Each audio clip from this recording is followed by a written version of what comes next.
काही लोकांचं आयुष्य जगण्यात कमी आणि सहन करण्यात जास्त जातं. नमस्कार मित्रांनो, कधी तुम्ही अशा व्यक्तींना पाहिलं आहे का, जे रोज सकाळी उठतात, कामावर जातात, कुटुंबाच्या जबाबदाऱ्या पार पाडतात, सर्वांच्या अपेक्षा पूर्ण करतात, पण तरीही त्यांच्या चेहऱ्यावर एक ना एक बोललेलं दुःख दिसतं. आतून कच्चं भरलेलं असतं, बाहेरून सर्व ठीक असतं, पण आतून ते तुटत असतात.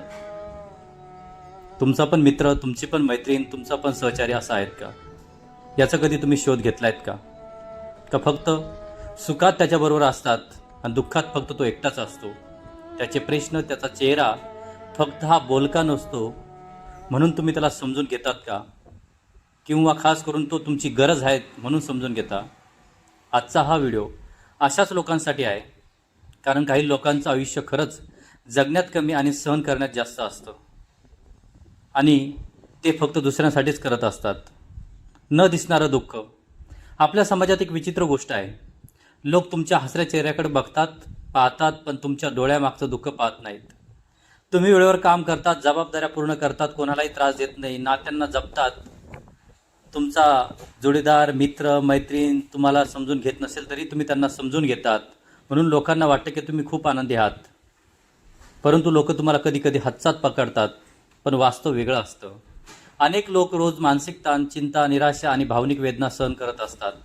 ते कोणाकडे तक्रार करत नाहीत, कारण त्यांना वाटतं की माझं दुःख कोण समजून घेणार, आणि हळूहळू ते स्वतःच्या भावनांना दाबून ठेवायला शिकतात.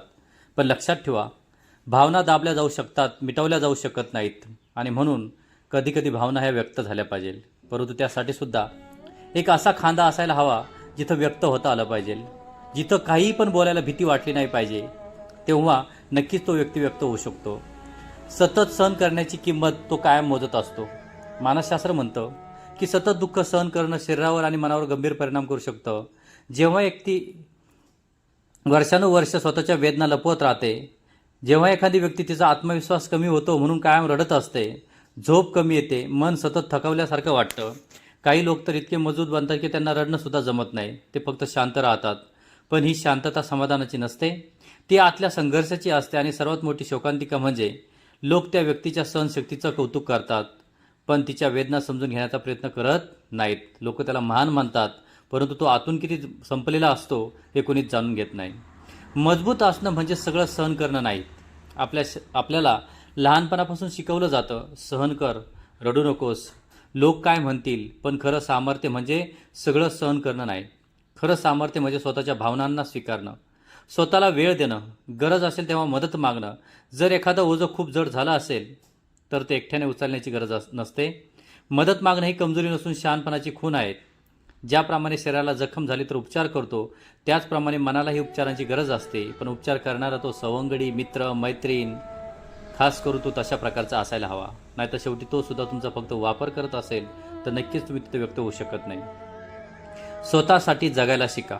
मित्रांनो, मी नेपोलियन हिल आज तुम्हाला एक जगातला महान मंत्र सांगणार आहे. स्वतःसाठी जगायला शिका. जीवन फक्त जबाबदाऱ्या पूर्ण करण्यासाठी मिळालेले नाही. जीवन आनंद घेण्यासाठी आहे, स्वतःच्या आवडी जपण्यासाठी आहेत, स्वतःवर प्रेम करण्यासाठी आहे. अजून एक गोष्ट करा, दररोज स्वतःसाठी किमान 10 मिनिटं काढा. तुम्हाला आवडणारं संगीत ऐका, फिरायला जा, ध्यान करा, एखाद्या जवळच्या व्यक्तीशी मन मोकळं करा.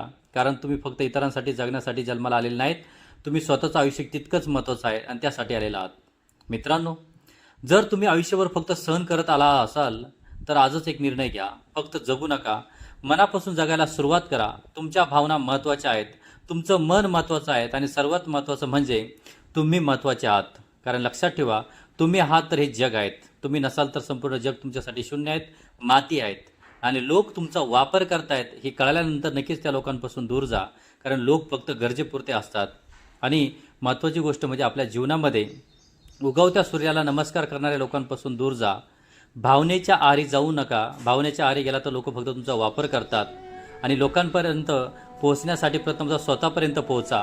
आणि महत्त्वाची गोष्ट म्हणजे लोक तुम्हाला पर्याय म्हणून वापरत असाल तर याचे लवकरात लवकर त्याचा शोध घ्या आणि त्या जगापासून, त्या वलयापासून दूर जा. कारण लक्षात ठेवा, लोक फक्त वापर करतात आणि परत सोडून देत असतात. त्यामुळे स्वतःसाठी आयुष्यभर, स्वतःसाठी खास करून विचार केला तर सहन करणाऱ्या सगळ्या लोकांसाठी एकच सांगणं आहे, ते म्हणजे स्वतःला वेळ द्या, स्वतःची किंमत ठरवा. आणि स्वतःची व्हॅल्यू ज्यावेळेस तुम्ही ठरवाल तर नक्कीच लोक तुमची व्हॅल्यू ठरवतील.